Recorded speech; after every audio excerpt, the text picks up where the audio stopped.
Okay, right, so here we have your document, which is where I'm going to put all the information after the session. There's some stuff I haven't quite put in yet, but for the most part, the important bits are already there. What you'll see here is this is the key to everything I'm going to be going through. In Rocket League is a chaotic game, and ultimately you need to create a rotation and create a mindset as an individual to whereby you've got the most option coverage possible. You want to put yourself in a position where you can adapt to any situation as best possible, because the chaos is going to ensue whatever, and if you can react to that chaos, you'll be in a much stronger position. So these 7 things are the 7 things which we'll use to categorize each improvement, but they're generally the 7 most important things to give you the most option coverage. So we'll go through these all individually, just to kind of give you an idea of what I mean by them, and then we'll go through them based on your replay and some of the advice I've got here for you. So I mean, simple to start with, boost. If you've got 100 boost, you can do more than if you had 0 boost. I'm sure you guys are aware of that, and you do your best to try and get as much boost as possible. And there's some other things as well that we can do to future-proof you so that you don't get in positions where you have 0 boost. I noticed that was one of your biggest issues as a team, is you tend to get on the back foot with low boost quite a lot. And so that will come into our positioning rotation thing here, where we can improve that to make sure that this boost stays as high as possible. Next one is momentum. So you might think of these as very similar, but they're actually quite separate in many ways. Boost contributes towards your momentum, but momentum is speed in a useful direction. Now, if I quickly go into Rocket League, we just go into free play. The key with momentum is this is what allows you to be quicker than people. This is what allows you to be able to react instinctively as soon as you're in a situation where you can go, because you know you have the most optimal route to the ball, which means you're going to match or beat someone no matter what. Now, with momentum, it's about having ground speed in a direction that's useful. So if you watch here, I'll turn on unlimited boost just to make it easier. Okay, so if you're going at supersonic and I jump and don't do anything, you can see how far the car gets carried through the air. Whereas if I jump from static, I then have to boost through the air, and you have to start using your boost to accelerate you forward as well as up. Whereas if you go full speed along the ground, when you jump up, all you got to do is accelerate upwards, and you carry the ground momentum with you. And so if you're going to challenge a ball in the middle of the pitch, the only way you can be the most optimal person on the pitch and have the ability to outspeed people, or match them at least, is if you find yourself in a position where your speed is directed to where the ball is going before it's already there. And that's what's so key about rotations, is getting yourself in a position whereby your momentum is directed towards the useful location on the pitch. And you can almost think of it as like an area of effect in front of you, is you've got a bigger area of effect in front of you that you can reach if you're moving faster. And that where that area of effect is depends on which direction you're moving at speed. Does that make sense to you guys? Yeah, for sure. Yeah, so what we're going to do later on when we go through the replays and through the rotations and everything is we're going to look to make you rotate further away from the play, which sounds silly when you think about it like that, because you always want to be close to the play in some way, if you can. But you're going to be further away from the play, but with momentum, because if you're close to the play slowly, you're going to get to the ball just as fast as if you are far away from the play with momentum and you're going towards the ball. So pretty much you're saying we're going to be rotating further back and adding more momentum into our plays proactively. Yeah, so we can go into the replay straight away and you'll see exactly what I'm referring to. Yeah, I get you. Yeah, and it's going to allow you to be in positions where you can beat people more often. So if we just kind of get to a position like here, this is an example of good momentum, right? Admittedly, it's not a good example of boost because, like we said, the more boost you have, the more option coverage you have. Right now, you've got lower boost, so it's going to mean that you're limited to what you can do on this ball. But what you do have is momentum, so you can see how they're different in the sense that momentum allows you to get there quicker, boost gives you more options. So with that momentum, you beat him to the ball because you already have momentum directed in that direction. Now let's watch from Zeke's point of view in the follow-up touch. Just here. So you get too close to the play here. Mm-hmm. And then that means if you look now, you've got very little ground speed. Admittedly, you've got a reasonable amount of ground speed because you're still moving, but your Killed momentum. Yeah, and if we look at your car position, where is your momentum going? It's Back right. Yeah, it's going in this direction over here. Mm-hmm. So that means your area of effect is here.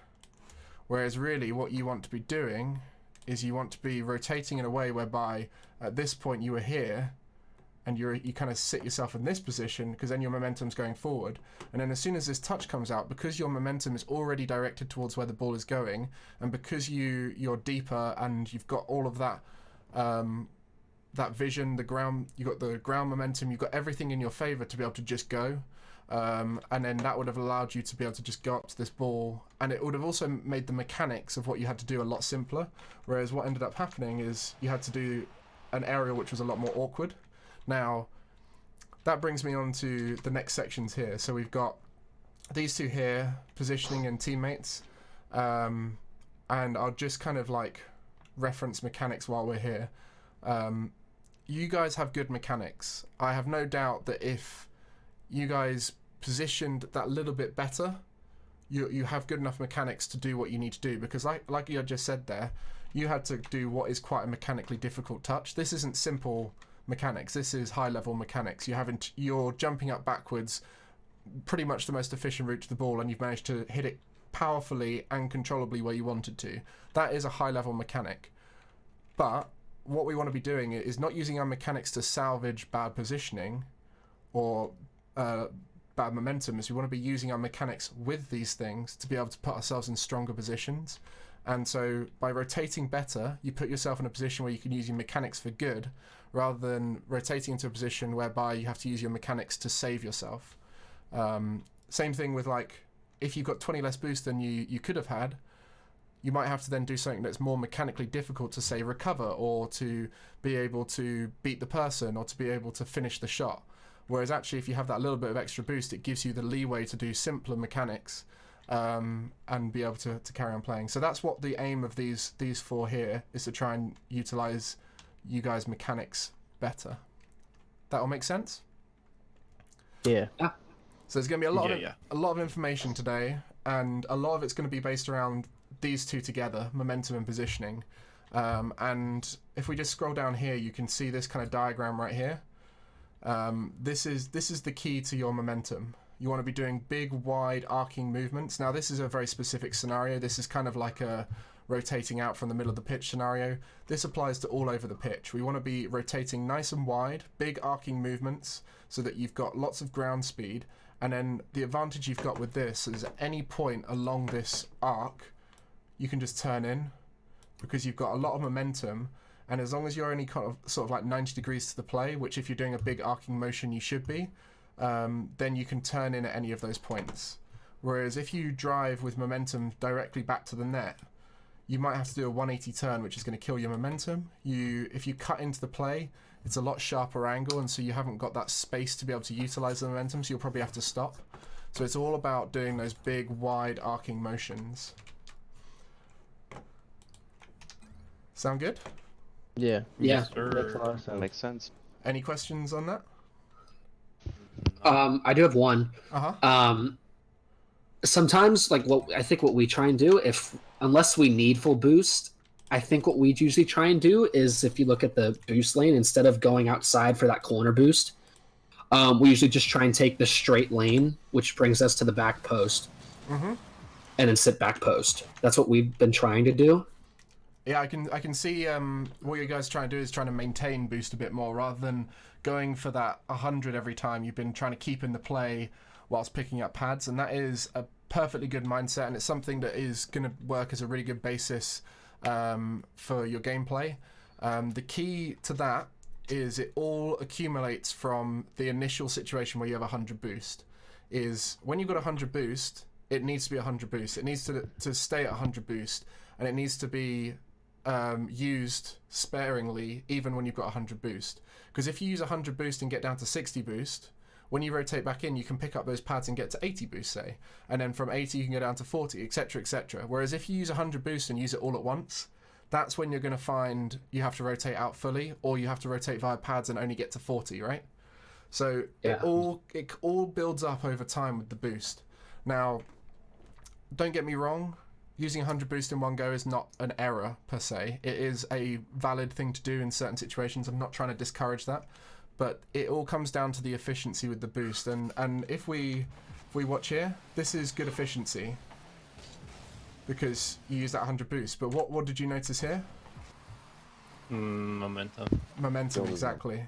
Yeah. And it's like the momentum is going to make you more efficient because it's going to allow you to use less boost to accelerate towards a ball, and it's also going to allow you to fly through the ball and everything like that, and be able to rotate out. You know, it all adds up over and over again. Now, let me just, so let's watch Yonathon now. How much boost do you have now? 12. 12. Very low. How much could you have had? A lot more. Uh-huh. Because in this situation you did well to land with 50 boost. That's a good thing, right? This is coming back to that pads mindset. It's about even if you're going for 100 boost, you can pick up 100 boost with 60 boost and it's still fine. Just because you got a high amount of boost doesn't mean you shouldn't maintain it. And that's going to be the key is boost efficiency applies in every situation, not just when you're on low boost. I've noticed with a lot of players is they'll get down to 24, or they'll get down to like a pad or two's worth of boost. You know, they'll pick up a pad, they'll have 12. They'll pick up 2 pads, they'll have 24. Suddenly they become the most efficient boost manager I've ever seen because they're suddenly thinking, oh god, I need to save this 24 boost. That still applies when you got 50. That still applies when you got 100. The advantage you got with those is that actually you can use 20 boost there to accelerate, pick up some pads, and still be in a good spot, you know? So it's just about keeping that efficiency all the time, and not just when you're on low boost. Okay. Does that make sense? Yeah. So question though. Yeah, go ahead. About Wheat's momentum there. What could he have done better in that specific situation to keep his momentum and make this play? Uh-huh. Would it have been like a wider arcing turn initially out of that going into net, or just like not that little like cut move that he did to like kill it? So like, what do you think? It's a fair question because it doesn't specifically look like a big error here whereby not having enough momentum. But what do you notice about the movement of Wheat after collecting this 100 boost? That first little turn inward. Uh-huh. It's the kind of the turn inward is now, right? Whereas really what you want to be doing is you want to be coming from that optimal position with momentum as the play is being interacted with. And the problem here is that this kind of position here is wanting to go forward, but there's no one behind. So it means that now Wheat is in a awkward position where they want to be able to push up and keep pressure on, but because they're the last person back, they have to kind of delay it. And then that's when they can't put full momentum in, and that's where the full rotation mindset that I just described about keeping yourself rotating back in and rotating forward is going to be important, because then that's going to allow Wheat to actually just push forward straight away here, and then Zeke can cut in behind and everything. So if here, because Zeke's going towards the ball, you see, Wheat's now thinking I can't go, whereas had that aerial been done with more momentum, you know, like it all adds up over time, right? It slows down the whole rotation so that you do then get this stagnant rotation whereby someone has to wait for everyone to get back. And so in a real world, what Wheat should have done here is probably just wait and then just go, actually I can't get this, just because they're the last person back. Or they would have to have delayed their push, you know, which is a really hard read to do. But this isn't a mistake of Wheat so much, this is a mistake of the build-up of the play beforehand. Wheat wanted to go earlier, Wheat wanted to push out and start pressuring us earlier, but they couldn't because they're left alone for a bit longer than they'd want to.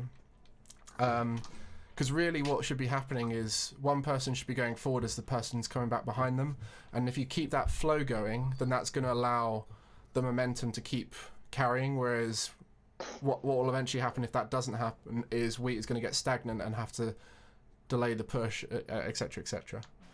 So going for this isn't a problem. The problem has come beforehand from a few like low momentum plays. Right, and that all leads to a lot of pressure on the back foot. Now, right here, this is all fine.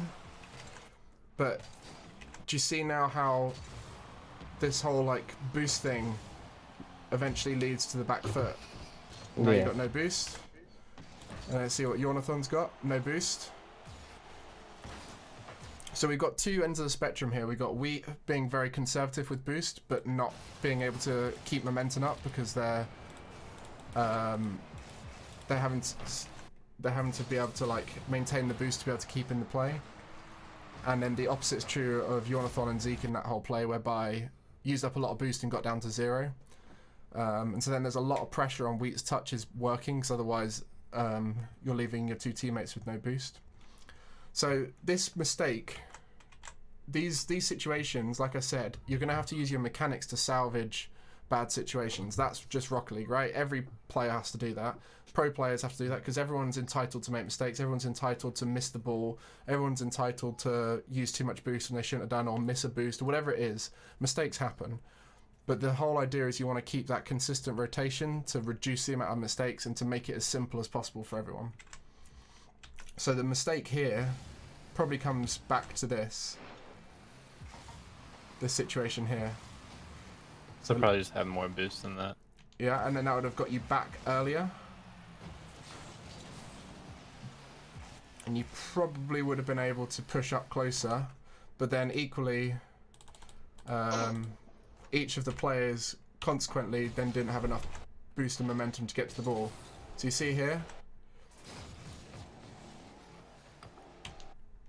do you see how this rotation was delayed, right? Mm-hmm. You could have been coming forward a split second earlier, had you just rotated out sooner and decisively. And then Zeke's touch, we spoke about that. That would just came from being too close here. And then that meant that touch was a risk because you put a 50-50 up for your teammate. And it all like adds up with each individual inefficiency. Now, these don't seem like big inefficiencies. They don't seem like things that are making a massive difference. But I think the easiest way to look at it is just to watch a team that relies heavily on their rotations. And the reason why I'm going to show you Vitality is not because of my past with them. It's not because of the fact that I know how Ferry and K-Dot play. It's just they rely specifically on their ability to rotate consistently. So if I just zoom forward here, we're going to watch the way they rotate out. So right now, Ferry Peak is rotating out. He really wants to be all the way out, but he can't. Comes in, gets the read, instantly it's rotating out. It's coming back in, staying nice and deep. And he's holding on to that boost too. Yeah. And even here, this is a weird one. He kind of slows down here, and the reason why he slows down is because K-Dot slows down the play. And you can see actually what he wants to do here is rotate out, and then suddenly he realizes it goes in his favor. And then right here, maintains that boost and rotates out straight away. And as this is all happening, you can see here, Alpha's coming forward from the back with boost because he just got demoed. He's got forward momentum, so he can get to that ball nice and quickly. While this is all happening, K-Dot's already rotating back, and he's rotating forward with that momentum, so he can get onto this ball. And while this has all been happening, Alpha's been rotating out, and he's coming in with momentum. And then while that's all, you can see how every single time there is someone coming forward with momentum from deep, as someone's going back behind them to cover them. And it's just that consistent flow of the rotations that means that they never leave someone to be stagnant. So you can see here, Fairy Peaks forward, K-Dop is now back. And it's always that kind of like covering deep. So this is furthest person back. They hit it forward. He's rotating out via the mid boost. So he's technically rotating out right now. And then if we watch here, we've got a Fairy Peak coming forward with momentum. He doesn't want to go for it, so he goes back. And then now he's rotating out.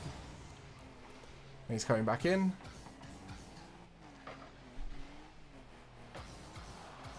That's technically a mistake, but you get the gist of it anyway. K-Dop's coming forward with momentum, whilst Alpha's gone back. Ferry Peak's now in the middle. Ferry Peak can't get it, so he rotates out. Now Alpha's furthest back with the momentum. Ferry Peak's in the middle here. Doesn't work, so he rotates out. He's now the furthest one back. He's coming forward with momentum. Is the reason for his touch there because Alpha's too far back? Yeah. So let me go on to a rotation mindset now. So we'll go back to the document. I'm just trying to show you that to kind of make you realize how simple the Rocket League of one of the best teams in the world is. They don't do anything fancy. They're just rotating. But yeah, that's a very valid question. So let me go through the rotation mindset right here for you. So when you're forward and you want to be rotating out, you've got a primary goal, and that primary goal is right here. You want to rotate out to come back in a useful spot with boost. So the reason why I don't say from the back is because it's not always going to be from the back. As you saw, sometimes people go to the mid boost and rotate in. Sometimes you'll steal their boost and come back in. You know, it's not always going to be rotating out to the back. So a way to help think about this is you want to rotate out of the play, so away from the play. So normally you want to be rotating to the opposite side of the pitch from the play. You know, you can like go across the mid boost on the opposite side of the pitch, etc, etc. So that's your primary goal with rotations, is to rotate out to come back in a useful spot with boost. Now this is where we come on to the secondary goals, and that kind of brings into what we were just saying there about Ferry Peak's touch. So there's four things in general that you want to be doing on your rotation out as a secondary goal, but they have to be only done if it's not too much of a detour. So you shouldn't be going well out of your way for this. You should just be doing this if it makes sense to do it, if it's part of your rotation, if it's not too much of a detour, basically. So you've got this one here, maintaining boost. So you want to try and say you land with 40. Maybe you can't actually rotate out because it's too risky. So in that situation, you maintain the amount of boost you had. So say it was 40, and pick up some pads and stick in the play for a bit. But technically in your head, you're still rotating out. In your head, you're thinking at some point here, I might want to just leave. So it's almost like you're keeping your presence in the play in case there is something going to happen that could just allow you to get involved in the play. But realistically, you want to be rotating out. So I can give you an example of that just from this. I think it's the first goal. K-Dop does it perfectly. So we can kind of look at K-Dop's point of view here. So you can see he's rotating out now. He's got 60 boost. He's thinking I can rotate out now. But he goes, actually, I don't need to rotate out just yet. I've got 50, 60 boost. I can just pick up some pads. I need to cover net right here. Okay? So he's still maintaining right now. Still maintaining. He's thinking, actually, do you know what? I can push forward with this. I've got enough boost now. But you can see how his mindset here is I still want to rotate out. You'll notice as soon as that challenge goes up between Alpha and Violent Panda, his instinct is to rotate out. See here? He's rotating out. Yeah, it's true. But then he notices Alpha actually wins it and goes, oh, I can go for this. And scores that goal. And that just comes from the maintaining mindset, right? He was there sticking around, maintaining his boost, which allowed him to carry on the play. But realistically, at any given moment, if everything went wrong, he would rotate out. Then you've got these other three options. So the pass receiving, you saw it just then. If you're in a position whereby it makes sense, but it's not too much of a detour, you can receive a pass. But this doesn't allow you to go if you're on like 0 boost. This is sort of like if it's hit right at you, you can kind of deflect it on your way out. Or if you're rotating back, you can jump up to it, tip it on whilst you're rotating back. Those kind of situations. And then the last two, I'm sure you're quite familiar with, is boost stealing and demos. Tends to be in this kind of situation, right? Let me just draw on here. Tends to be in the kind of situation where you land here and then you rotate out like that. That tends to be the kind of boost steal situation. Just because this is the general route you would take. If this boost was available, or this boost was available, you might go in this kind of line or this kind of line, right?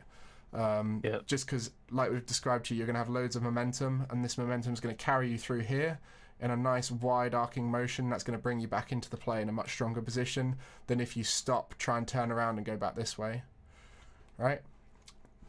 So that's the kind of like the rotating out mindset.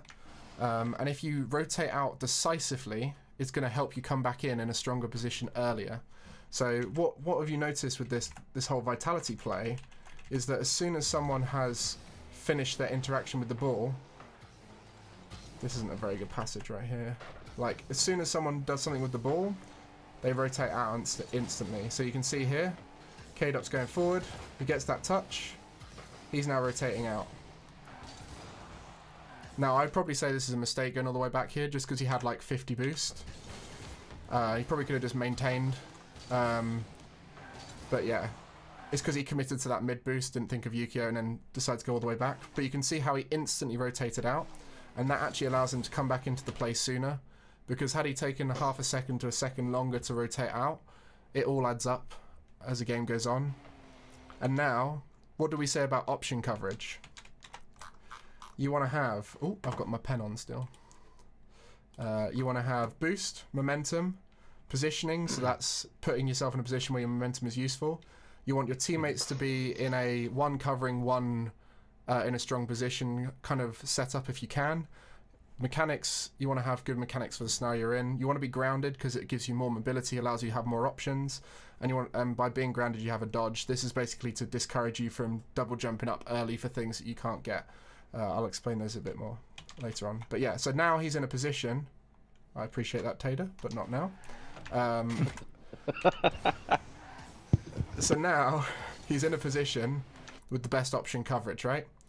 He's going supersonic with 100 boost towards where the ball is going to go. So he has perfect option coverage, you could say. The only thing I would say K-Dot could do is have better mechanics, right? So now he's in a better position. What's he got? He's got a teammate behind him. Let's have a look. He's got a teammate behind him in Alpha. He's got a teammate moving into a strong, if he wins position, he's there situation in Fairy Peak. So he's got the optimal option coverage that he can go for. So this is the kind of situation where you can take a risk, because you've created the optimal scenario for yourself and you can start taking risks. So let's watch from K-Dot's point of view. Do you see how he went for an infield pass? Because he thought he could, and what did he do really well is he maintained boost afterwards. He's got 70 left. He's now able to rotate out via a potential bump, and he's now back at mid boost, ready to turn on the ball. So that whole scenario is encompassing the option coverage perfectly. We've got momentum, we've got boost. He's created a scenario whereby he's not committed with too much boost and is able to then have a slight detour out of his rotation to get a bump. He could have even got a boost if the Violent Panda hadn't got to that in time, and so he's punished an opponent by being in a strong position and not trying to do anything too crazy. You see? Yeah. So, after he gets his demo and gets his mid boost, can you show where Fairy Peak is at, like after he turns for this ball? Yep. Oh. I don't know how I managed to get to Fairy Peak by clicking right click rather than left click, but that works. Right, so Fairy Peak's here. So that kind of comes down to the positioning calling of like where he is and noticing that he can turn. Yeah. So right here, he did that touch there. He's now currently maintaining boost. He wants to rotate out, but that back left boost didn't quite spawn, because I think that's still gone from when K-Dot took it. So he goes, actually, I need to go upfield because I'm not sure whether that's going to spawn or not. So he's picking up those pads. But what's the most important thing about him maintaining boost here? He's still got momentum too. Yeah, momentum. Exactly. So we're trying to increase our option coverage. If you don't have the boost, momentum is a good option increaser because it gives you more options. It allows you to get there sooner. And also, what the big advantage of being grounded with momentum when you've got low boost is that should everything go wrong, you're going to rotate out nice and quickly. So it's one of the best options that you're covering there is the ability to rotate out. Right? Does that make sense? Yeah. Mm-hmm. So right here... Oh, go ahead. For K-Dop right there, what decision did he make to be able to think I need to turn around and it's not that third ball? Yeah, Like, yeah. what was he thinking? Is this I think it's the positioning call. Because like Yeah. he thinks I'm back left.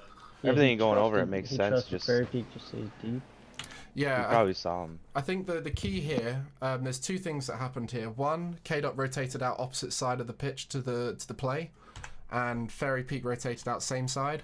And so instantly you've created this whole left-right situation whereby K-Dop's got the right side covered, Fairy Peak's got the left side covered. And like one of you said, yes, Fairy Peak probably did say back left kind of thing, and that gave them the indication that Fairy Peak was there, and that allowed K-Dop to turn. So I think this comes on to a really good point that you've asked about there, is communication, because I'm sure you guys have wondered what's the best way to communicate. And I can honestly say I got it is one of the worst things you can say when communicating. And you still say it, and I don't disagree with people saying it, but a lot of people rely on I got it when actually there's so many other things that you can say that are much better. And the way I describe it is off the ball communication. Anything where you are off the ball is the key to communication. So we're thinking like back left, I'm middle, got no boost, he's up. All those situations where you are off the ball, you're going to be the most useful in your communication. So in that scenario right here, Fairy Peak is going to be the one who's communicating, right? He's the one who's got the most information. He's saying back no boost, picking up pads, I'm back left, pushing up, and K-Dop's then able to turn on the ball. He doesn't have to say to him, K-Dop, that's yours. He doesn't have to tell him what to do. He doesn't have to tell K-Dop that he's able to get the ball or whatever it is. All he has to do is tell him where he is. Then K-Dop is able to make that informed decision based off of knowing where his teammates are on the pitch. So that's how K-Dop could turn. But like I said, this also comes down to the rotating out opposite side of the pitch mindset, because you can see right here. Look at this vision he's got. As he's rotating back, he can actually see Fairy Peaks the other side of the pitch. Do you see that there? Mm-hmm. So yeah. At this point here, even if they have no communication, because all of you guys are able to play Rocket League with no communication. You've done it in ranked, you've done it most of your Rocket League career.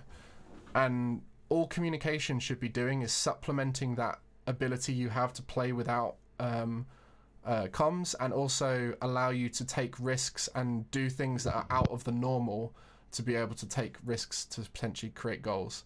But in these kind of scenarios, all you need to do is supplement that natural understanding of the game and say, I'm back right, and that will give K-Dop that vision. And Alpha right now will tell him how much boost he's got, probably. Or he should do anyway. Say he's going, and that gives K-Dop the understanding that there's going to be a challenge, and that allows him to know to turn, and then at that point K-Dop can go. And right here, all K-Dop's trying to do is get it in a position where Fairy Peak can use his momentum. Unfortunately for Fairy Peak, Yukio also had momentum, but that's breaking them down. You can see now Yukio has to go get boosts. Thankfully for him it spawns, but these are the kind of things that break down teams. So yeah, does that all make sense to you guys? Yeah. Helpful. So yeah, this rotating out mindset and coming back in with momentum is going to be key to you guys sticking in the play more, being able to put on longer pressure. It's going to make you more boost efficient. It's going to make you faster to the ball than your opponents. It's going to allow you to be more spread out, which makes it more obvious who should go in all these situations. So momentum, I think, is going to be the key to you guys being able to perform that little bit better. And to supplement that, I think the rotation out to rotate back in with the best option coverage is going to be a big part of that. Does that make sense? Yes. Mm-hmm. Okay. Now, what Is there such thing as too much option coverage? I think there is certain situations whereby one individual could have the best option coverage all the time, and then they end up chasing. And sometimes what you need to do is cover the safety option or cover the off the ball option, because if you're all rotating into a position whereby you have the best option coverage, then that's going to mean you're going to step on each other's toes because you're going to be covering the same areas. So that's where the whole like teammates mindset comes in. So obviously the option coverage, it encompasses all of these 7 areas, and if you ignore teammates, that's when it starts to go wrong. So realistically, if you encompass the teammates part of option coverage, you can never go wrong with it, because of the fact that I say you never go wrong with it. Obviously mistakes happen, chaos it happens.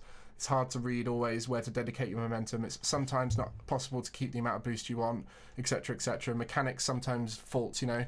This is just trying to increase your option coverage to make you as consistent as possible. But if you encompass the fact that I have a teammate behind me, my teammate's in the middle, etc., or my teammate is closer, I'm going to go further away to cover more options, then as a team you'll have the best option coverage. Whereas if you, like I said, try and go twos mode where you keep rotating in, you'll then start finding things like double commits will happen. So yeah, you've got to make sure you've got to account for teammates quite a lot in this.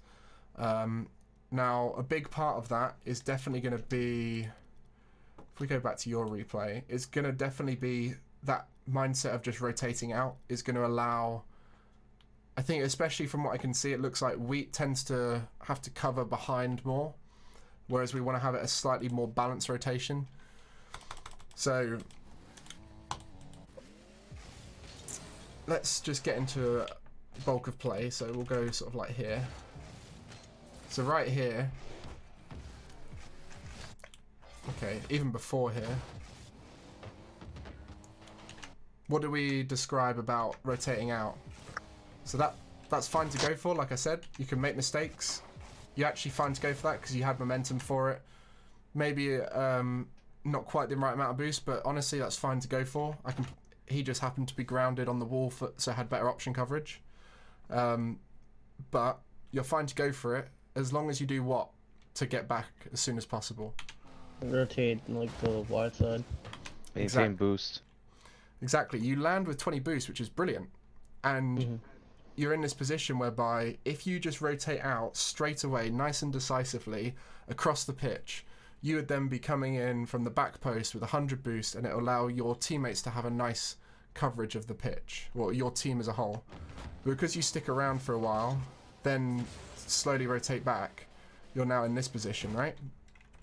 So what we want to be seeing is as soon as you're out the play, so right here you're out the play, your mindset now is I am rotating out.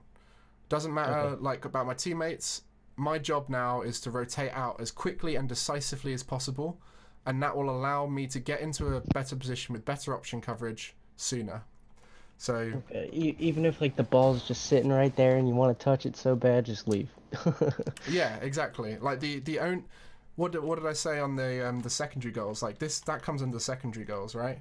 Like if you can be in a position where it's useful, like pass receiving or maintaining boost, maybe you want to stick around in the play.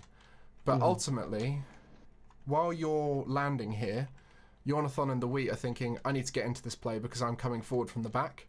And so what you might end up doing by still going for that ball is you're just going to take away their option, which is probably a more well-evaluated option than yours. Because you're landing here, you've got to decide what's going to happen in a very short space of time. And so if you stick around, that could end up leading to you guys getting put on the back foot. And so it's more about being consistent in the neutral game. You can take risks, but in this situation, this is a situation, Wheat's on 30 boost, Jonathan's on 60. As a team, we're on less than 100 boost pretty much, maybe just over. So if you rotate out and pick up 100 boost, that's going to suddenly burst your team into a much stronger position of option coverage. You're going to be coming from a position with momentum, so you're going to cover more options, and it's going to allow the play to reset for yourself. Does that make sense? Yeah. So this is more about future-proofing yourself, because remember, Rocket League's a chaotic game. We want to increase the option coverage as much as possible. Now, let's take your mindset of even if the ball's just sitting there. Right, you go for that ball, suddenly your opponent pinches it with you, and that ball is now in your half. What do you do as a team? You have to scramble and use your mechanics to salvage the situation. And what does using your mechanics do? It requires boost. What does using boost mean? It's lowering your option coverage for the future. Now your team is boost starved. And that's just come from chaos ensuing from a situation where your option coverage was lower. And that tends to be what happens. And I can tell you now, if you watch your replays and watch the situations where you are low on boost and you do end up going, you'll find that most of the time, there is always going to be exceptions, but most of the time it ends up leading to your team being put more on the back foot because you've created a situation whereby the team is not got someone rotating back. Gotcha. I think Wheat disconnected or something. Okay. Well, it's all recorded, so there'll be the ability to carry on. Sure. But we can wait a minute here, or we can carry on just watching and chatting, and then. Yeah, I think that's fine. I'll send him a text real quick just See what's going on. for story. Yeah. So you see here again. So He can't join back. Do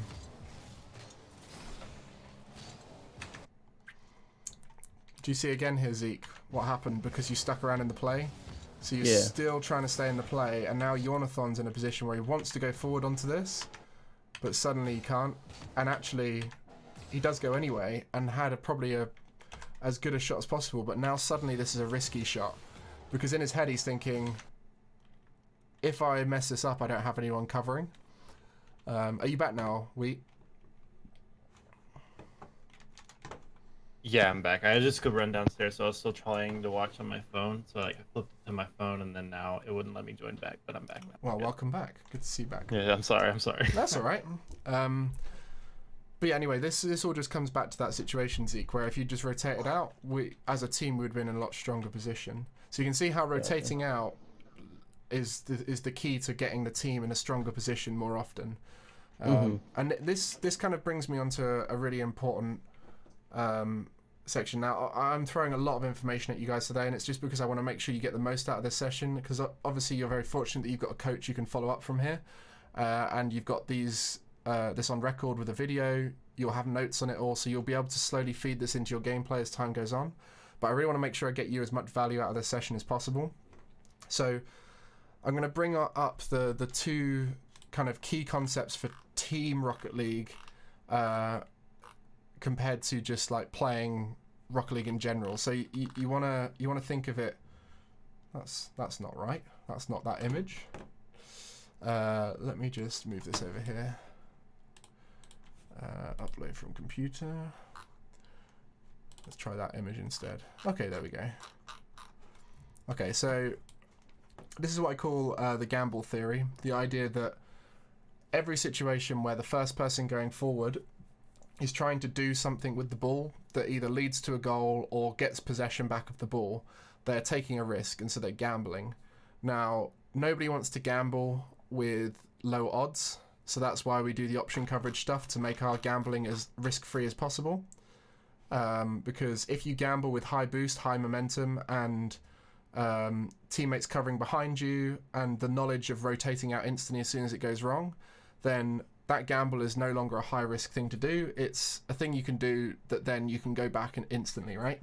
So the higher option coverage you have, the less a gamble is a gamble. So you can sort of think of it as the first person moving forward, trying to win a ball back, make a play, whatever it is, they're gambling. And these three things here are the keys to that. So try and recognize when teammates are behind you to pick up the slack if you gamble and miss. If they aren't, then that's going to make it a much higher gamble. So, you got someone covering deep, someone in a position whereby if you win it, they're there to pick up the slack if it goes well. And then the other thing here is try and recognize when the team is in a vulnerable position, like low boost. So this is, like if everyone's forward with low boost, or if you're on the back foot with low boost, suddenly all of your gambles are a lot more risky, and so you're playing with much higher risk, and it's putting a lot more strain on your execution, your mechanics, and everything to be able to go well. So if your team is in a high boost position, you can take a lot more risks. And then the last one here is conserving the ability to pull out until the last moment, and that's using this mindset here. The idea that if you stay on the ground for longer, you can always pull out the last moment if it goes wrong. People find this funny. I don't know why. Conserve the ability to pull out, but I always get a little giggle. Yeah, I was waiting for Chris to laugh. Yeah. I laughed. I was just muted. Yeah, it makes it more memorable. That's why I keep it. Fair enough. So yeah, you can see on here, position one is the situation where you read the play and you go, I can go for this. If you jump then, think of all those things that give you better option coverage. Grounded, if you're on the ground, you got more options. If you jump earlier, you're more likely to lose your dodge or not be able to use your dodges effectively, so therefore you've got less options. Also, it requires your read to be as perfect as possible at this point, where actually Rocket League is chaotic, and perhaps an opponent gets closer, or an opponent misses it, or an opponent backflips, or whatever it is. All that can happen along this green line.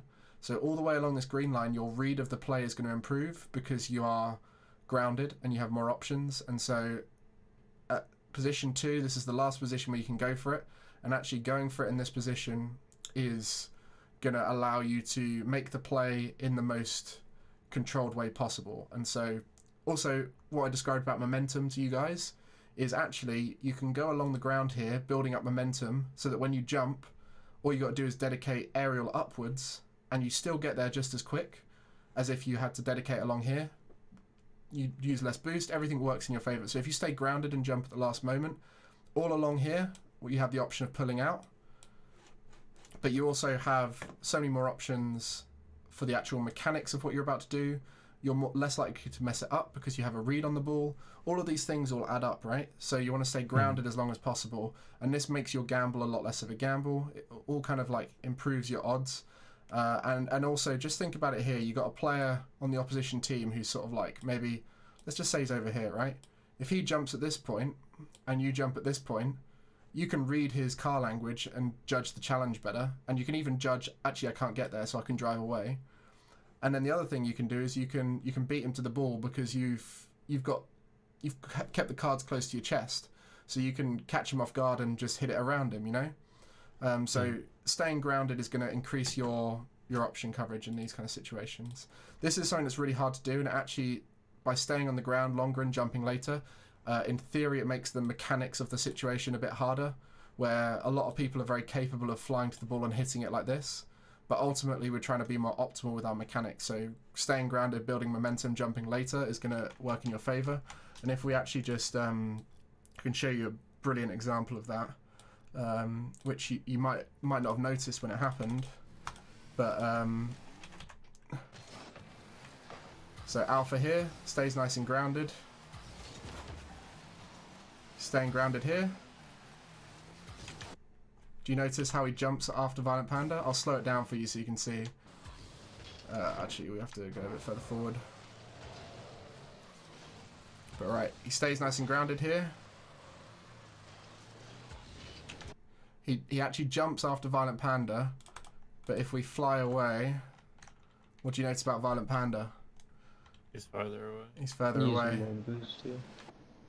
And see how much more boost he had to use to do that? You can see the boost line. And you can see the fact that Alpha just read where he was going and then just beat him to the ball. Even though he jumped later than him, even though he had less momentum than him, you know, staying grounded is a really powerful position to be. So yeah, that's something to think about. So that's gambling, and so conserve the ability to pull out. That's what that's referring to. And ultimately, this is the main thing that differentiates you, right? I've given you this option coverage thing here, and you could say to me, well, if every player did this, surely there'll be no difference in teams. And teams would just keep rotating forever and doing the same stuff. There'd just be, like, Veloces everywhere, right? No one wants to see Veloce on every team. Now, the differentiating factors are, firstly, mechanics. How you do things, what you are capable of with your mechanics makes you different to other people. And then this gambling thing is the next key differentiator. So I want you now just to kind of think, what do you do as an individual that creates goals for your teams? For your team when you're playing ranked, when you guys play together, what do you do well that's somewhat risky? It might not necessarily even be that risky, but what do you do well that creates opportunities for your team? I'll start off here with what I do well that I find creates opportunities for my teams. I tend to get a lot of beat one, challenge another, and then leave the ball in a position where my teammate can score. I often do a lot of like nothing he touches and then rotate out and get bumps and boost steals and break people down like that. That's for me how I tend to take risks and how I tend to break opponents down. I'm not particularly mechanical, so I can't do double touches that draw 3 players out of the game and create a goal. But that's like if we look at like an Astral or a Justin, what do they do well? They take risks by maybe pre-jumping slightly because they're so good at reading the ball, or they'll do flip resets that take people out of the game, or they'll do ceiling touches or double touches, whatever it is. So this is what differentiates you. So let's just go individually through. What do you feel you do well to take risks to win the ball in a strong position? I honestly have never thought about it like this. Like I can answer, I feel like, for my team, but like not me individually. Like I see what they do well, but I've never really thought about it like that sense. Well, we can do it that way So around then to say what your I mean, teammates go do ahead, well. you guys. I could probably pick you apart, each one of you, but go ahead and do your own. Yeah, whatever you guys think. I Um, mean, Jan, go ahead. All right. Yeah. I think personally, what I do well is I know when to be patient and when to know. Like if I see an opportunity, like you can see in this replay here, like I like noticed what happened. Like I got bumped up and I noticed I had a lot of boost, and I just flew for the ball and hit it down. Mm-hmm. Like whenever I'm in like awkward, like weird situations like this, like I can recover kind of well, Mm-hmm. and I can try and set my team up. I notice I do that well, and like more mechanical stuff, like hitting balls off the ceiling. You know, just I think I'm a little bit more mechanical Mm-hmm. rather than game sense. Personally, for me, I know I tend to usually do better on the mechanical side than game sense side. Yeah, that's fair. Actually, I'll tell you what, I'll credit you on your game sense, and that first goal is knowing that there was space around you and being able to use that space. But then, like you said, you kind of adapted to the situation and kind of, I don't want to say freestyle, I want to say kind of improvised. You improvised the situation, you recognized how to improvise in a situation, and then created a goal out of it. So that's fair, yeah. So right here, I think we recognize space really well. I don't know if this is something you're going to say, but you took. Space is... Yeah, go ahead. I feel like I'm probably the most patient one on the team. Like I can like, I don't know. I feel like I slowed down the game enough for us where like Jan or like Zeke, I feel like they're Jan's definitely probably the most mechanically gifted out of all of us, but like I feel like I can help them make offensive plays by like slowing down and like finding them. Uh-huh. That's fair. I don't know.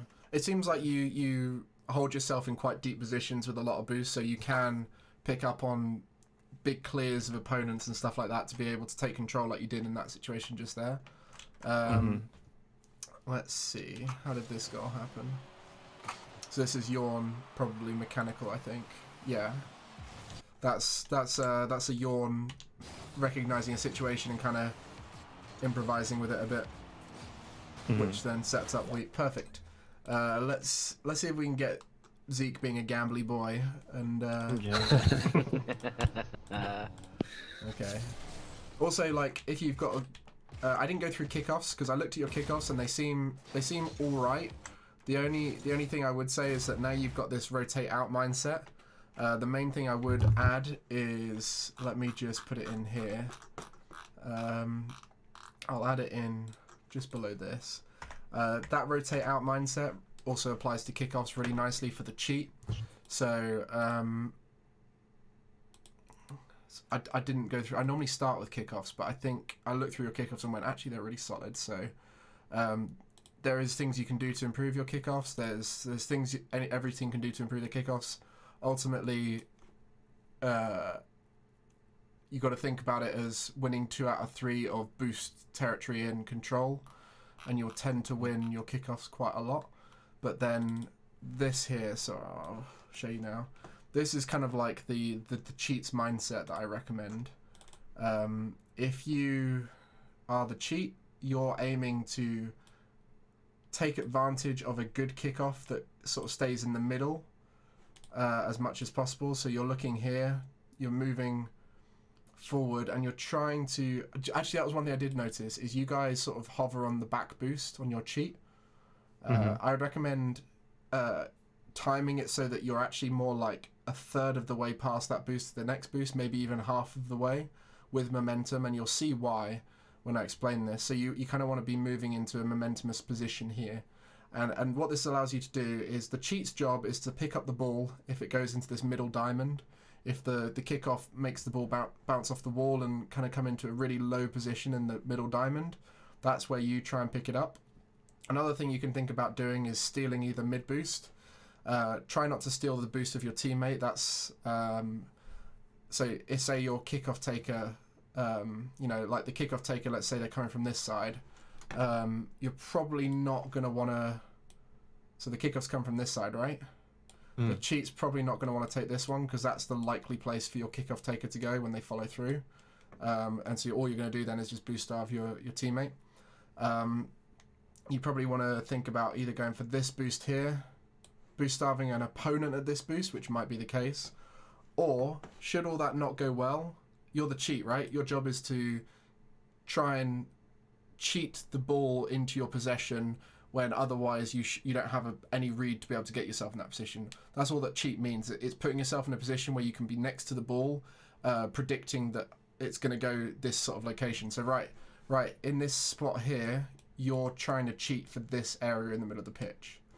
Now, the scenario where it doesn't go to the middle of the pitch, where it goes to the back corner to your teammate with boost, or goes well into their half, or goes to your teammate for him to be able to carry on with it. In those scenarios, you want to take option 2 here, which is go to your back boost and pick this up. And the reason why you want to do that is because you want to make sure your team's natural rotation begins at the kickoff. You don't want to start forcing an awkward rotation from the kickoff. And what I've described to you about rotation is this person's coming forward with momentum and boost from this boost here. If you then rotate out here, get this boost and rotate back in, you're now suddenly starting a really solid rotation whereby this person is now forward with boost and momentum, you're coming in behind with boost and momentum, and you can see how that kind of starts that natural flow. So that was the only thing I noticed, is if you start this movement with a bit more momentum, you then open up the ability to boost steal, potentially get to this ball a little bit quicker, and potentially get back to this boost a little bit quicker and start that rotation. All you're doing by sitting a little bit further back is you're slightly changing the cheat to be a little bit more this way, right? It's a little bit more like that, right? So I don't know I haven't seen enough examples of it, but if you do tend to find the ball rolls back this way frequently, fair enough, this cheat makes sense. But any reason other than that, I would suggest building up that momentum to be able to start that rotation. And actually what you'll notice with a lot of top players is they'll just instantly rotate out to that. We're going to go back to screw it, let's choose a different replay and hope that it's the case. This is a big risk for me. This could go horribly wrong when this doesn't happen. Space Station Gaming, let's go. I trust in Space Station Gaming. Okay, so they do a double boost grab, that doesn't help. Okay, let's go E United. There we go, look. It's almost like I coached him. So you see here, he's in this position. As soon as it's awkward, he goes straight to that boost. And now Ajax has come from that back boost onto that ball. Yeah, so that's the kind of mindset there. Let's see if the next kickoff the same thing happens. Who's the cheat? Okay. AXB is the cheat. He does the same thing, right? You see there? And then Cypical's coming from that back boost forward. He's now covering back. So that's the kind of mindset there. And I think Ajax probably went, he went for the boost steal there to take it away from Arsenal. So you can see all these different scenarios now, right? But if you don't have that momentum, it's very hard to do that boost steal because you have to use so much boost to build up that momentum. And as we said, you have an increased option coverage with momentum. So if you can, with you guys, you tend to get very still on that cheat. Is that something they planned out, like saying, hey, you win this face-off so we can boost steal and then get going? It's something you'll learn over time if you do the kickoff over and over again. I think certain teams tend to boost steal more. I think if should we go? We'll go to it because I know they do this for a fact. Dignitas go for the boost steal by default, and you'll see why. Let's go for this replay. It's more kickoffs. It's more likely to happen. So. So what you'll see here is they try and hit it back corner, right there, and then Astral's mindset as the cheat is to take the mid left. So you can see, oh god, Astral, don't do that. Okay, right. So you can see he's cheating up. His mindset here is if this ball gets stagnant, which it could do, because a lot of teams go for the back corner kickoff. So he's trying to cover for that. And then the second thing he's trying to cover for is if the ball kind of rolls out into this sort of area right here. Sort of like tries to go for the back corner, but it doesn't quite get the momentum required to go to the back corner that's useful. He's got that covered by being quite close. But then if it just goes to the back corner boost, he's just going to go bam straight to that boost. So if we watch now, straight to that boost. So yeah, some teams do think of it with that mindset, whereby they're trying to get the boost steal. And I think Dignitas is a great example of that. All right. Interesting. Okay. So I think we'll probably come to a close with the game sense stuff, because I think we're just going to go around in circles. I think there's enough information here for you now to apply it to a lot of scenarios. You'll be able to go through replays yourself with this kind of 7 pillars mindset. I'll go through dodge when I go through the mechanics training for you guys. It will come up in there. Is there any questions on this so far that you've come across that kind of don't fully make sense, or is it all kind of making sense to you guys? I think it makes sense. It's just we'll have to. I feel like once we start doing it, it'll be like now we can see it. I'm like a hands-on person. Yeah, Like I can hear it, but I gotta do it. Once I Yeah. do it, it's like okay. So you'd say, you can go. I'm sorry. I was going to say I completely agree with that. It's one of those things where this sounds great in concept, but ultimately you've got to practice it, and ultimately you guys just have to grind it out and make it your new instinct, because Rocket League is an instinctual game.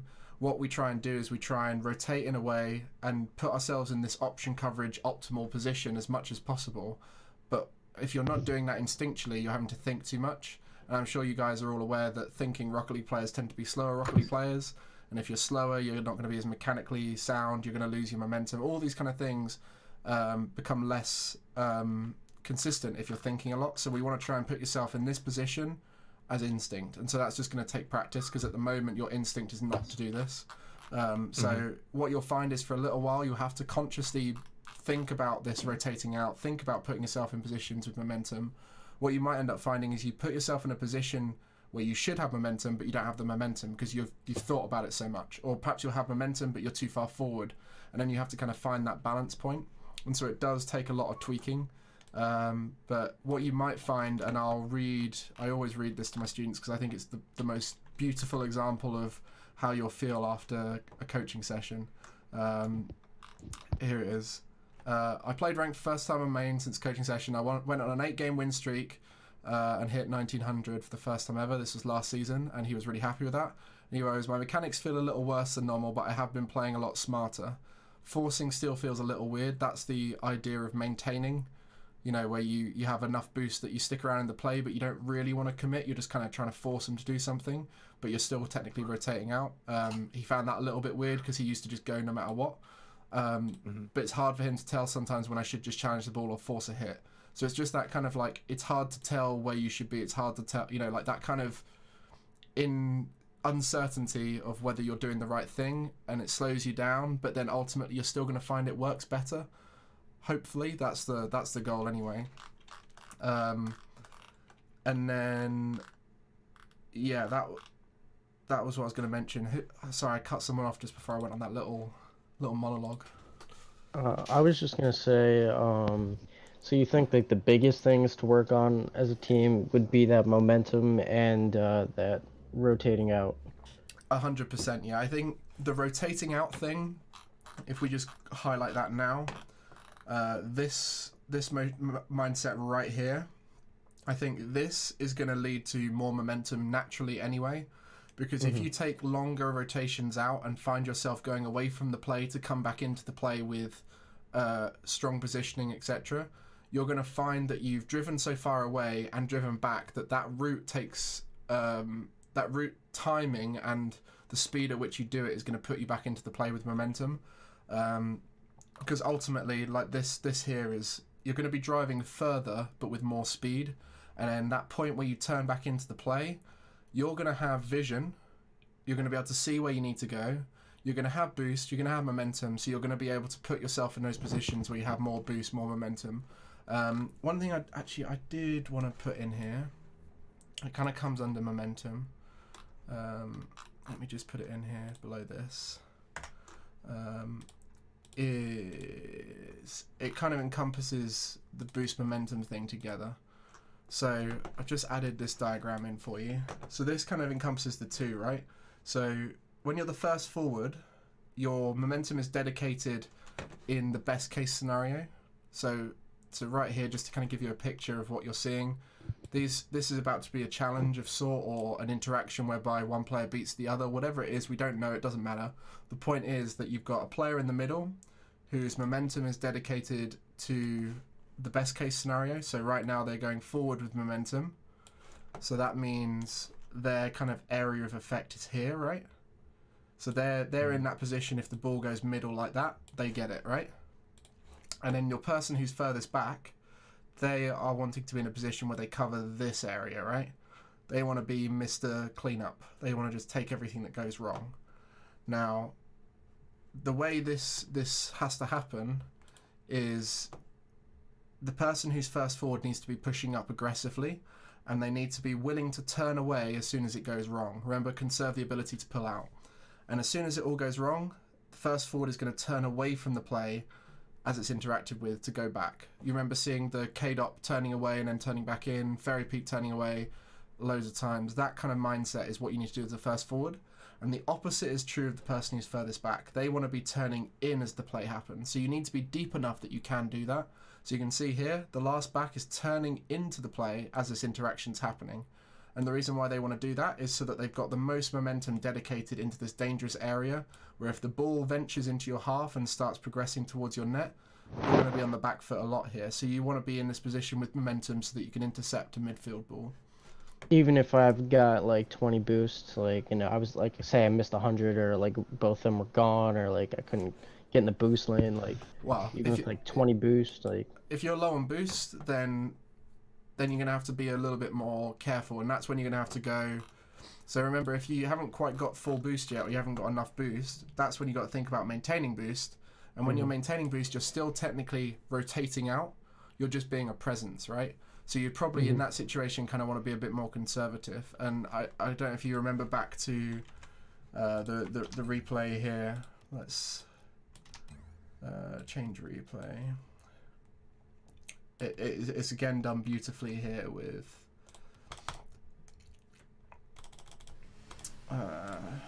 you'll see it exactly as you just asked, because it's pretty much the exact scenario. Yeah, here. So Fairy Peak is now, so he's rotating out right here off the kickoff. Do you remember what we said about even if you got 0 boost and you want to interact with the ball, you can do it. It's fine as long as it's not a detour. And right now he's got 0 boost. So he's in that position at the back, but he's maintaining, right? He's got to be really careful. So he wouldn't be able to go straight up. But what do you notice as this interaction's happening? He turns into the play. And that allows him to be able to match Astral for the challenge. But had he turned away from the play and got his bum to the play, he would have had to have saved a shot, right? Do you see how he didn't get too close? He put himself in a position whereby he could turn into the play. Now, obviously, this is one of the best players in the world. He's got a great read of the play. He puts himself in a strong position. I'm not expecting any old average Joe to be able to see this.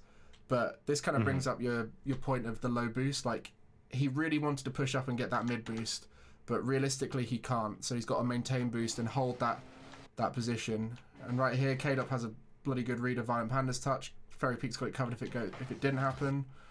And to be honest, K-Dop didn't actually need to go for this. Fairy Peak would have got a much better clear had he just left it, you know? But he was just worried that Violent Panda was going to get a double touch or something, you know? Like, realistically, that's a bad... Trying to make it easier. Yeah, that's you could consider that a bad decision to go for that.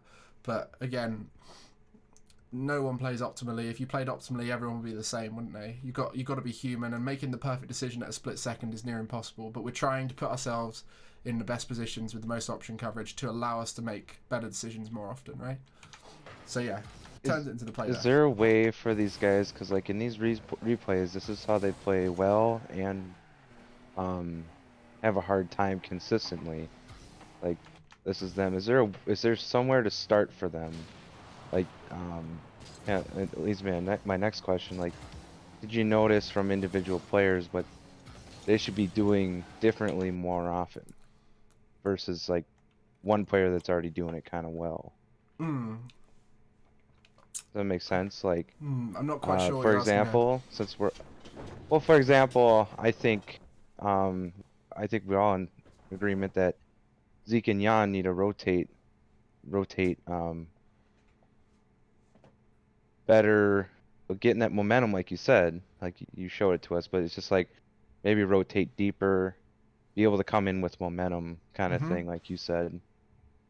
Um, like what I'm asking is like, should they be going for back boost all the time as a start, or just getting their reserving their boost as a start and turning when they're supposed to be, finding that spot, that Yeah, third yeah. man. So you're trying to like, you're asking. Right, let me put this in a different term. Like what I've described to you guys is a long-term process. It's not something that's going to be a quick, easy fix. What I described with the cheat process, the whole like 1 and 2, that in my head is like a quick fix, right? This is how you do it. If you do it this way, it'll be good. Like I can show you that, I can describe it to you. If you do it, it'll be good. Whereas this rotating out thing, I've made it particularly vague because it isn't just a hard and fast rule. And what you're asking is if there's a way that I can describe it in a comprehensible rule where you can go, okay, I'll do this all the time, and that'll make it easier to understand. And I think the best mindset to have is that rotate out instantly when you're out the play, and recognizing when you're out the play tends to be when you've just landed from doing something, tends to be when you're on low boost. And if you do that instantly, you're going to find yourself in stronger spots more often. And also rotating out the opposite side of the pitch to the ball. If you do that, you'll find the logical route back into the play a lot more obviously, because you'll see the whole of the play because you'll be further away from it. You'll be able to find boost a lot easier because generally the boost on the opposite side of the pitch isn't taken. So honestly, if you just take that mindset of I'm going to go back on the opposite side of the pitch from the upfield positions, you'll find that will help a lot. And that's kind of like my easiest quick fix to describe to you. And it also allows you to do that rotating in from the back post position style rotation a lot more, because if I pressing the wrong keys there. And you've been saying it, and it makes a whole lot of sense. It just, not to make you repeat yourself. It's just, yeah. Oh, I'm happy just so to these repeat guys myself. they can hear it and get it. Yeah. So you can see here, Yukio's come from the back post, right? So he's come in from this wide sweeping rotation, and he finds himself in this spot, which allows him to come forward. And the back post mindset is ultimately a product of rotating out, coming in with momentum from the opposite side of the pitch to the ball, and it puts you in this position where you can see the whole pitch. You've got momentum coming forward. You've got the best options covered, etc., etc. Now, this rotating out via the opposite side of the pitch creates that style of rotation naturally. So you can see here, Alpha, if he goes across the pitch, actually I'll make the pen a bit thicker for you so you can see it a bit better. So if he rotates out the opposite side of the pitch, gets this boost, even if it's not there, he can get these pads, As soon as he rotates in, he's going to be rotating in from that back post style position. Obviously, that's imagining the goal is like here, right, which it isn't. But this is the deepest position he needs to come from, and it gives you that really powerful rotation into the pitch. Now, equally, that could be further across, or maybe it can be further forward. Like perhaps he'll rotate via this mid boost and come back in. And what you tend to find actually is the mid boost tends to be that perfect position whereby you carry on with your momentum a little bit back and then arc into the play, and you tend to be the perfect distance if you've got momentum and 100 boost from the play to be a good cover of the back. So that's kind of like why the rotating out opposite side of the pitch will be like your quick fix rule that will help a lot.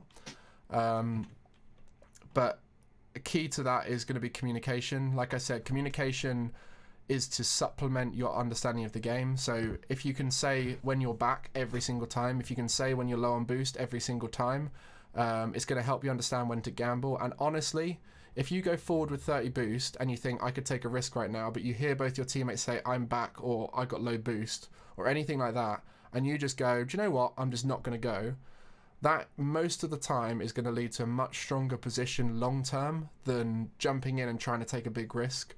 And so you'll notice a lot of the time pro players will just pull out and just drive away, and you'll be like, why on earth did they just not go for that? And that's why, is that gamble mindset. Now, the other thing to mention as well is all of these are things I've developed very late into my Vitality coaching career, and I barely used with the team. Some of it I used before our most recent Worlds to pick them up from bad RLCS season to alright Worlds, but most of this stuff is stuff I've developed since working with that team. and it has been based off of what I learned with that team. So these aren't things that pros are doing. These are things that I've formed based off of what I know pros should be doing. So if you watch a pro team, you might not even see this stuff. You might only see it from teams playing on their best, on the best day, and like your Vitalities, your Dignitases, your G2s, etc. When you talk about the pitch, are you talking about center field, like center line down the middle, coming into the middle? Yeah, so I tend to refer to the midline of the pitch when crossing the pitch. So like rotating out opposite side of the pitch.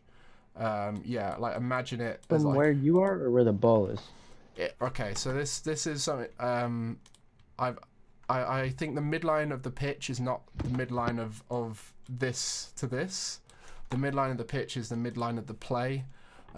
So if the ball is in the middle of the pitch, the line is kind of down here, right down the middle line of the boost. But say the ball is over on this side, I would kind of consider the middle of the pitch more like this, right? It's sort of like the middle of where the gameplay is. I refer to the middle of the pitch, and what I've found is where the middle of the players tends to be a more accurate representation of what you should cross and what you should stay on. And you know that strong position I described in, let me get the mouse. So much I haven't been able to cover just because of the time. I apologize for that, but I'm trying to get through everything. Like this position here, this strong position right here, in general, that should be on the opposite side of the pitch to where the play is. And the reason being because that gives you more space to have the momentum, because width is another way of increasing your space to have momentum. So yeah, that's that. See what you're talking about. Yeah, because you can have more momentum if you've got more space, but sometimes that space shouldn't be depth, because depth would put you too far away, and actually in those situations you might want to have more width to give you that momentum, if that makes sense. You want to be coming in from wider, and it also can put you in blind spot and all sorts of things like that. There's quite a lot to that. But for you guys, the biggest increase in your performance, I think, is going to come from this idea here, the momentum rotation out thing, and this primary. And like I said, you've got this whole recording. You can revisit these things slowly over time. You've got a coach who can help guide you on what you should look at next. We've spoken about boost efficiency and everything there. And like I said, I'll come into that a bit with the mechanics stuff that we'll do in the 30-minute video for you. And then otherwise, actually, you've got all the mechanics stuff here, but we'll go through it quickly now. Other than that, I did put this in here. I didn't talk through it, but this is kind of like your game mindset of you want to put yourself in as strong positions as possible. Option coverage will put you in neutral for a while. If you have good boost, have good momentum, and all of these things up here, you'll find yourself in neutral a lot. As soon as you make a good gamble that goes your way, it'll put you into phase +1. If you make a bad gamble where you take a risk with low boost, or your teammates aren't there, or whatever it is, it might put you in disadvantage. And then that's when you have to start using your mechanics to salvage the situation. The phase +1, this is when you need to use your mechanics to capitalize on the situation. And if you find yourself in phase +2 or phase -2, so that's like extreme advantage or extreme disadvantage, that's when the goal is 100% possible should people execute correctly. You know, you find yourself in those 1v1 situations where if you do it right, you score. Or you find yourself in a 2v1, if you do it right, you score. Or you find yourself on the back foot with no boost, that's when you're going to concede 100% of the time if they do it right. And so you're trying to put yourself in advantage and as much as possible, and keep yourself in neutral as often as possible when you're not in advantage. And that'll just come from this gambling mindset. So you can, you know, when you overexert, take a few risks in a row that leave you vulnerable, you want to try and reset the game to neutral, build up resources, come back in and start gambling again. So yeah, that's what that is. Okay. Any questions? I know all the stuff we've been through. There's a lot of information, and I really don't expect it all to stick from this. Like I said, the key is just this and this. Remember momentum. Remember rotation out. Any questions? Yeah, you guys got any questions? Go for it. No, sure. None. Zeke does. No, I'm Or good. Jan? No. Good. No, these guys are pretty smart and adaptable, and yeah. So Like I said, the only reason I went overboard with this, and the reason why I've given you way more information now than you probably want now, is to make sure you get the most value out of this. I don't want you to become reliant on me and sort of think, actually, in 4 weeks' time, crap, we need to book on for another full session. I want it to be, give you all this information now. When we do our 2 week, 4 week catch ups, that's when we can have a call and revisit some of these points. Sound good? Yeah, so that's what the session is like you're doing like the hour and a half, it's like half it now, and then like a catch up for like an hour or whatever. Yeah. In like 2 or 4 weeks. Yeah, so you can see on here, Gotcha. it says text chat we've done, replays we've done. This we're going to record now, the personalized video. Personalized one-to-one live replay analysis is what we're doing right now. Got the VOD right now. Actually, I'll stop recording that right